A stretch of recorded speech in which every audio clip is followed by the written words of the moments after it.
मुतवक्किल अब्बासी तारीख का पहला आदमी है जिसने बहुत फख्र के साथ कहा कि मैं यजीद हूं, क्योंकि मुतवक्किल अब्बासी का ताल्लुक बनु अब्बास के खानदान, बनु अब्बास यजीद की पूरी फैमिली बनु उमैया से इतनी नफरत करते थे कि जब बनु उमैया को इन्हीं लोगों ने शिकस्त देके इख्तिदार पे कब्जा किया तो जितने बनु उमैया के बुजुर्ग थे, मुआविया से लेके आखिरी हुक्मरान मरवान उल हिमार तक, सबकी कब्रें खोदी, उनकी हड्डियां निकाल के दस्तरखान बिछा के उस पे खाने खाए। इस पूरे खानदान से नफरत है, फ्रॉम मुआविया टू मरवान उल हिमार। लेकिन ऐसे खानदान का एक बादशाह कह रहा है मुतवक्किल कि पूरे खानदान से नफरत है, लेकिन ऐ यजीद तुझसे मुझे बड़ी मोहब्बत, और सिर्फ इसलिए कि तू अहले बैत का दुश्मन। चुनाचे मैं यजीदी हूं। फिर उसने वो तारीखी जुमला कहा जो इमाम ने अपने शियों को याद करा दिया था, या लैतनी कुन्तु माक, ऐ यजीद काश 61 हिजरा में मैं तेरी फौज में शामिल हो। ठीक है, चले यहां तक बात तो हमारे लिए कोई खास मैसेज नहीं, लेकिन ये कहने के बाद वो बैठ के सोच रहा कि मैंने कहा कि अगर मैं 61 हिजरी में यजीद की फौज में होता तो अहले बैत से इंतकाम लेता, उस वक्त नहीं था, अब मैं किस तरह से यजीद का साथ दे सकता हूं। वो फिर सारे वाकयात आ गए जो आप हर साल 40 के करीब पढ़ते हैं, और अगर करबला गए तो वहां तो कभी कि मुतवक्किल ने जियारत के सिलसिले को रोका, यानी इस तरह से कि कब्र इमाम का नाम मिटाना। कहा यजीद के जमाने में मैं नहीं था, यजीद ने इमाम हुसैन की लाशे की पामाली की, मैं इमाम के रोजे को पामाल करूं। उसने हुसैन के नाम को छुपाया, मैं कब्र इमाम हुसैन को छुपाऊंगा। फयालतनी कहने के बाद, I am a proud Yazidi कहने के बाद घर में बैठ के अपने कामों में नहीं लगा, अपने हिसाब से उसने प्लानिंग की। जो यजीद ने किया, जो उसके बाद है, उसको मैं कंप्लीट करूंगा। ये यजीदी आदमी की फिक्र है, बदतरीन इंसान है मुतवक्किल अब्बास की पूरी ह्यूमन हिस्ट्री का। आप कहेंगे कि मौलाना आपने कैसे कह दिया बदतरीन? मौला का खुतबा है जिसमें मौला ने 200 साल बाद के हालात बताए, जो पेशिन गोइया होती है ना कि बाद में क्या होगा। तो ये खुतबा मौला का है जिसमें मौला ने अब्बासी हुकूमत के आने का तस्करा किया कि ये लोग आएंगे। मौला 41 हिजरा में शहीद हुए, अब्बासी हुकूमत 132 हिजरा, 90 साल बाद तो शुरू हुई।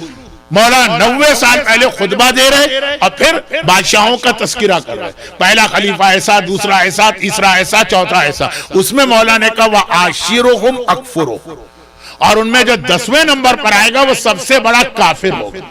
एक लफ्ज होता है काफिर, एक होता है अकफुर। अकफुर सुपरलेटिव, एक लफ्ज है कबीर यानी बड़ा, एक है अकबर, ये सुपरलेटिव है, अल्लाह अकबर। एक लफ्ज होता है आलिम, इल्म रखने वाला, एक होता है आलम, सबसे ज्यादा इल्म रखने वाला, तकलीद उसी की हो सकती है। तो मौला जिसे कह दे कि ये काफिरों में भी सबसे बड़ा काफिर, मौला का जुमला। मौला हमारी आपकी तरह नऊजुबिल्लाह जज्बाती इंसान नहीं कि जिससे जरा सी दुनियावी बात पे इख्तिलाफ हो गया हमने उसको काफिर ठहरा दिया। हमारे यहाँ मजाक उड़ाया जाता है गैरों का कि वो हर बात पे कुफर के फतवे बांटते हैं, हम भी कम नहीं। वो ये करते हैं जो उनके अकीदे से इख्तिलाफ करता है उसको काफिर कहते हैं। हम पर्सनल मामलात में, क्योंकि केस तो हमारे पास आते हैं ना कि मौलाना देखिए उसने मेरी बेटी को तलाक दे दी है, इतना बड़ा काफिर है। सिर्फ काफिर का लफ्ज अच्छा लगता है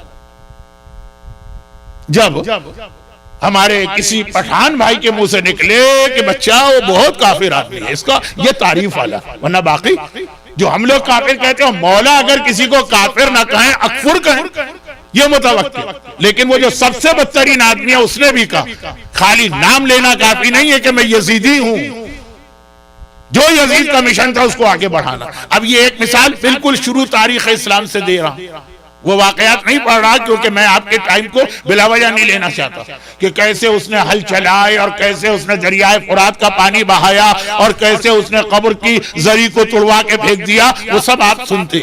लेकिन उन सब के पीछे जज्बा क्या था? मुतवक्किल और हुसैन का मुकाबला क्या है? एक 200 साल का फर्क है दोनों में। हुसैन 61 हिजरी, मुतवक्किल 241 हिजरी। 180 ईयर्स, क्या दोनों का मुकाबला? सिर्फ इसलिए कि मैं यजीदी हूं, मुझे यजीद की मदद करना। एक आई आखिरी जमाने के बड़े बड़े यजीदियों में एक नाम सद्दाम का आएगा। ये जो ऑर्गेनाइजेशन है, ये तो ऑर्गेनाइजेशन है, पर्सनल अगर कोई आ जाए। सद्दाम वो अपने आप को फख्र से यजीदी कहता था, और न सिर्फ ये कि कहता था, बल्कि उस जैसा जालिम इंसान ये कहता है कि अब मैं कैसे आज बैठ के यजीद का साथ दूं। आज चुनाच एक बहुत मशहूर वाकया है, मैं अक्सर मजलिस में पढ़ता हूं। वक्त बहुत ज्यादा गुजरा जा रहा है, अभी तो हमारा मौजूद सही मानों में शुरू भी नहीं हुआ, इसलिए बहुत ही समराइज कर दूं। कराची के लोग तो अच्छी तरह समझ जाएंगे, बल्कि सुन भी चुके हैं वाकया। कराची के अंदर एक बहुत ही अहम आजकल हमारा सेंटर है बाबुल इल्म, नॉर्थ नाजिबाबाद में। ऐसे प्राइम लोकेशन पे ये इमाम बारगाह बना हुआ। इसका लोकेशन जो है ना, वो इतना जबरदस्त है कि वाकई ये शियत का सेंटर एक ऐसा सेंटर लगता है। वैसे कराची में शाह खुरासान बहुत मशहूर है, लेकिन वो साइड की रोड में, हर आदमी तो उसको देखता भी नहीं। ये ऐसा प्राइम लोकेशन जानते हैं कराची वाले, बाबुल इल्म। तो बाबुल इल्म के अंदर जब पहली बार बाबुल इल्म बना था, तो उन्होंने कहा कि ये हजरत अब्बास से हम मंसूब करते हैं, और करबला जैसा आका अब्बास का रोजा है ना, ठीक उसी अंदाज से हम यहाँ पे ये रोजा बनाएंगे। बाद में तो कई जगह, कराची में भी, जैसे अंजोली में आका हुसैन के रोजे की शबी, या पाकिस्तान के और शहरों में। लेकिन या तो पहले लखनऊ के हुक्मरानों ने ये बनाई थी चीजें, या ये कि हैदराबाद दक्कन में है 14 आशूर खाने 14 इमामों के हवाले से, और या फिर ये कि एक तवील गैप के बाद कराची। अब बन रहा है हजरत अब्बास का रोजा, और उस वक्त ओवरऑल मुसलमान पाकिस्तानियों की माली हालत बहुत बेहतर नहीं थी, तो डोनेशन फंड्स ये तो खैर हर दौर का मसला रहा। इराक ईरान जंग शुरू हुई थी और बिल्कुल अपने पीक पर थी। चुनाचे सद्दाम के डेलीगेशन पाकिस्तान के दौरे करते थे, और हमारे बाज मोमिनीन को भी वो बेवकूफ बना लेते थे। वो सारी बातें एक अलग मौजू है ना, मैं अपने मौजू पे रहूं। मेरा मौजू सद्दाम नहीं, मेरा मौजू के जब हम हुसैनी होके या लैतनी कहते तो हमने किया क्या या लैतनी कहने के बाद। अब आइए पहले वहां से समझिए। तो सद्दाम का एक बहुत ही हाई लेवल का डेलीगेशन आया, जिसकी क़यादत सद्दाम का वजीर औकाफ कर रहा था। ये एक डिपार्टमेंट होता है मुसलमान मुल्कों में कि जितनी वक्फ प्रॉपर्टी होती है वो उसके अंडर में आती है। तो अब करबला, नजफ ये डायरेक्ट उसके पोर्टफोलियो में शामिल। करबला और नजफ के रोजों के इंतजाम, सिटी के नहीं, रोजों वो उसके हाथ में, वो करता है। क्या अंग्रेजी का एक मुहावरा है कि जब बाढ़ ही खाने लगे सब्जे को तो फिर कहां से हिफाजत होगी। उसका काम है नजफ और करबला के रोजों की मेंटेनेंस, यानी ये उसका जो डिपार्टमेंट है वो आया। पता नहीं किसने बाबुल इल्म के ट्रस्टियों में से एक साहब, बहुत इनकलाबी किस्म का और नजरियाती ट्रस्ट है, एक साहब को एक पट्टी पढ़ाई, और वो ये कि देखिए ये आ रहा है करबला और नजफ से, और ये दोनों रोजे करबला और नजफ के डायरेक्ट इसके अंडर में इसका काम है, उनकी मेंटेनेंस और उनकी देखभाल। इसको बुला के लाइए और ये दिखाइए कि हम जनाब अब्बास का रोजा बना रहे हैं, वो अंडर कंस्ट्रक्शन था। कितना खुश होगा भाई, जो मेरे मुल्क में मेरी चीज है वो यहां बन रही है। अब मैं टोरंटो में जा रहा हूं तो मसलन पाकिस्तान का एक शहर लाहौर है, उस नाम की एक सड़क नजर आई, ना कुछ लेना ना देना, खुद ब खुद दिल खुश हो गए।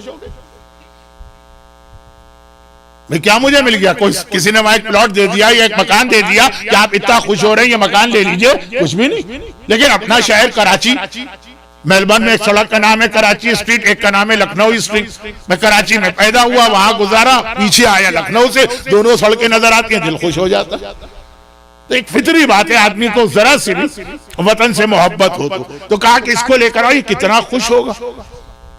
ये गवर्नमेंट, ये तो प्रमोशन हर गवर्नमेंट करती है ना अपने मुल्क की चीजों की, चुनाचे उसको लेके आए। अच्छा, कभी कभार एक्स टेम्पो आदमी की जबान पे हक आ जाता है, उसकी कोई नियत नहीं, कोई सोच समझ के नहीं। अब हम मजलिस पढ़ने आते हैं, कुछ सोच के आते हैं कि ये पढ़ेंगे, और कभी कभार अचानक कोई ऐसा जुमला आ जाता है कि बाद में हम भी सोचते हैं या हमने ये इतना अहम जुमला, इतना बड़ा जुमला कह कैसे दिया? ना हमारी इतनी नॉलेज, ना प्रिपरेशन। तो एक्स टेम्पो कभी कभार बहुत सी हकीकतें जाहिर हो जाती हैं। नादिर शाह दुर्रानी के वाकये से लेके सद्दाम के वजीर औकाफ तक। खैर वो नादिर शाह की तरफ नहीं जाता हूं, फिर तो बहुत दूर बह के चला जाऊंगा, वापस आता हूं। उसको लेके आए, और जैसा कि एक तरीका होता है कि किसी को अनएक्सपेक्टेड खुशी देना हो तो सरप्राइज। बच्चों के बर्थडे पार्टी में भी गिफ्ट सरप्राइज होते हैं। अब तो हालात बहुत खराब है, लेकिन कश्मीर में जब टूरिस्ट जाते हैं ना, तो जो गाइड होता है वो आंखें बंद करवा देता है। मैं आंखें बंद कीजिएगा, जब मैं कहूं तो खोलिएगा। क्यों? कहा कि ऐसी जगह ले जाके खड़ा करेंगे, एकदम आंख खोलेंगे तो इतना खूबसूरत वो सीन होगा। और शुरू से अगर देखते आ रहे होंगे आहिस्ता आहिस्ता के पहले 50% खूबसूरत, फिर 80, फिर 90, तो वो असर नहीं बनेगा। एक फितरी बात। तो उसको बातों में लगा लगा के ले आए उसको बाबुल इल्म, और ले जाके हजरत अब्बास के रोजे के सामने खड़ा कर दिया, जिसका आउटर स्ट्रक्चर कंप्लीट हो चुका था। अंदर जरी थी, टाइलिंग थी, नक्काशी थी। ये मैं कहां चला गया? और उसे कहा जरा ये देखिए। अब ये बड़े फख्र के साथ बता रहे हैं कि देखिए हमने यहां पर सिर्फ मोमिनीन ने अपने डोनेशन से ये बनाया है, और एक दिल में ख्वाहिश की शायद वो देख के खुश हो जाए, अच्छा $10,000 हमारी तरफ से, गवर्नमेंट की तरफ से। उसने जो देखा तो वो इराकी सुर्खो सफेद चेहरा, लेकिन उसके बाद जो गुस्से की सुर्खी उसके चेहरे पे आई, तो जितने ट्रस्ट वाले लोग उसके साथ खड़े थे डरने लगे कि कहीं इसकी खाल से खून न बहने लगे। इतना चेहरा सुर्ख। और एक्स टेम्पो का कि हम तो करबला के ओरिजिनल रोजों का नामो निशान मिटाने के लिए काम कर रहे हैं, और आप यहां उसकी कॉपी करके इसे सेव कर रहे हैं, महफूज कर रहे हैं। बेइख्तियार उसकी जबान पे ये जुमला आया, जिसे सद्दाम ने वजीर बनाया है करबला के रोजों की हिफाजत का, जिसका काम ही यही है कि औकाफ इनकी देखभाल करे। और वो कहता है कि हम तो करबला में ओरिजिनल रोजों का नामो निशान मिटाना चाहते हैं, और आप कराची के अंदर इसकी छवि बना रहे।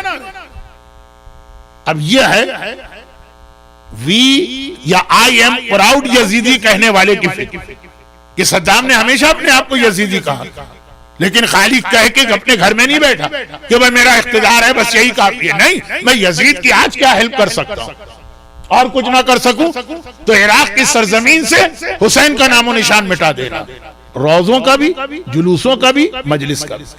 सद्दाम के जमाने में जो लोग जियारत के लिए जाते थे, अव्वल तो बहुत कम जाते थे। उनको याद है कि आशूर के दिन भी मातम की इजाजत नहीं थी जरी के पास। बजाइए, देख लीजिए, चाहे 2 रकात नमाज पढ़िए और आ जाइए। कैलकुलेटेड प्लानिंग से मजलिस खत्म करना, मातम खत्म करना, जुलूस खत्म करना, और सबसे बढ़कर रोजे खत्म करना। रहमतिक या अरहमर राहिमीन व सल्लल्लाहु अला मुहम्मद व